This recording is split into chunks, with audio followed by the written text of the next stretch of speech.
Hey orchid loving friends, I just wanted to give you an update on my ICU orchids. I got some great updates and then some not so great. So we're going to start over here with this was the Brassidium with the dreaded F.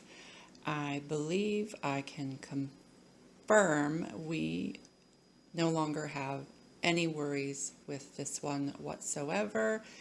Her roots are branching, her new roots are popping, she's got great coloring, her new growths are starting to bulge out, so we're going to get a bulb forming on this one. This one is pushing along just fine.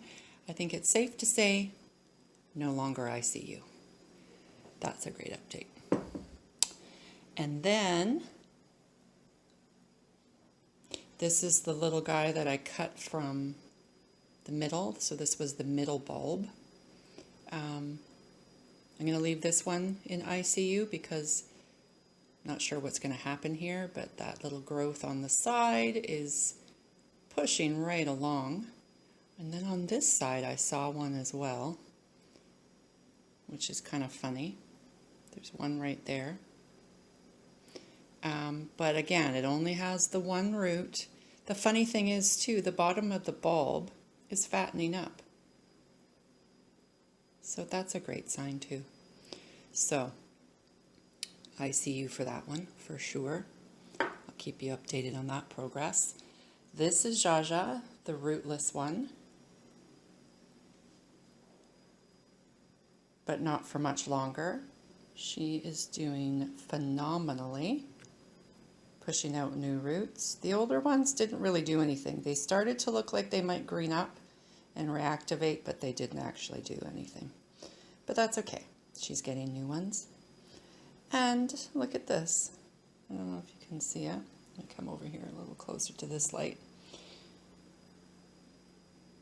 She's trying to push out a leaf.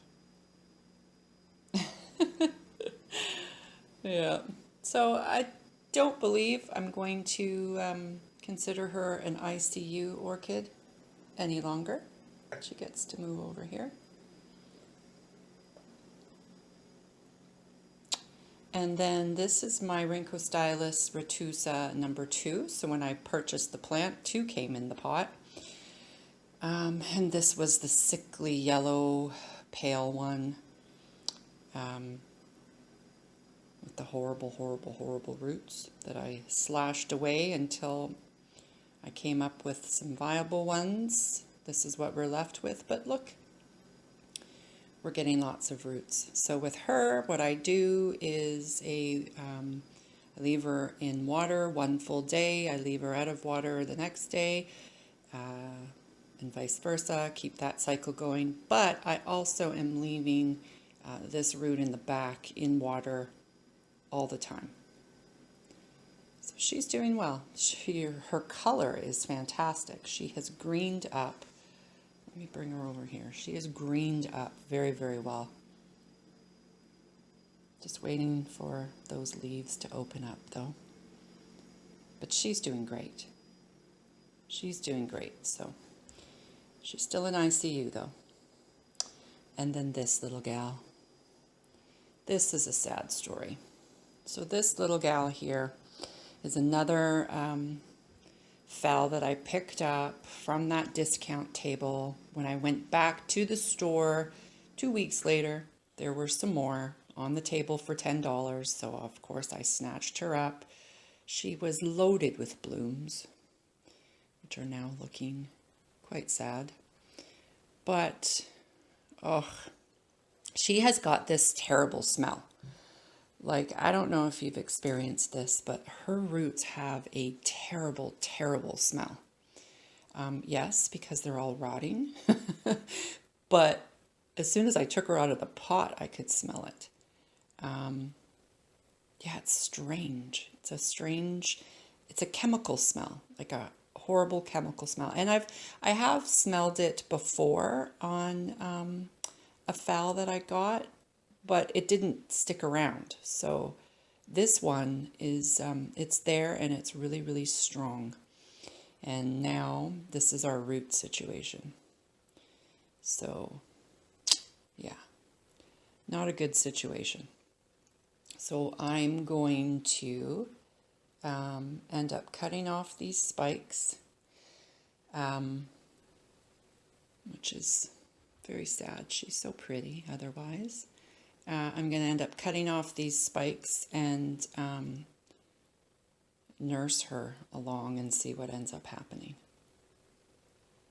But that was a sad thing to see, and it pretty much started straight away. So when I took her out of the sphagnum moss, the middle of her roots were quite mushy and on their way out, but some of the outer ones that were newer ones didn't look so bad, and they're still hanging on. Like this one over here is one of the newest roots, and it's still doing okay. Yeah.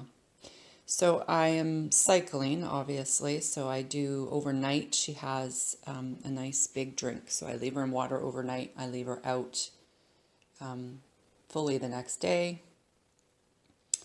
And then as soon as I start to see them, drying out a little bit, I water her up again. So that's our situation with that one. Very sad to see.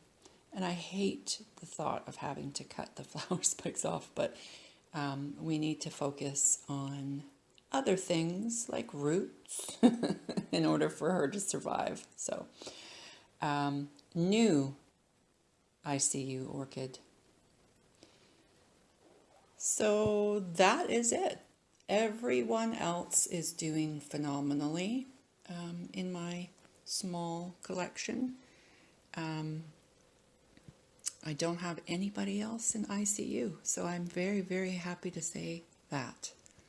That is for sure. I have some updates to make on some of my other plants, like those ones in the back, but that's another video. So thanks for watching. Talk soon.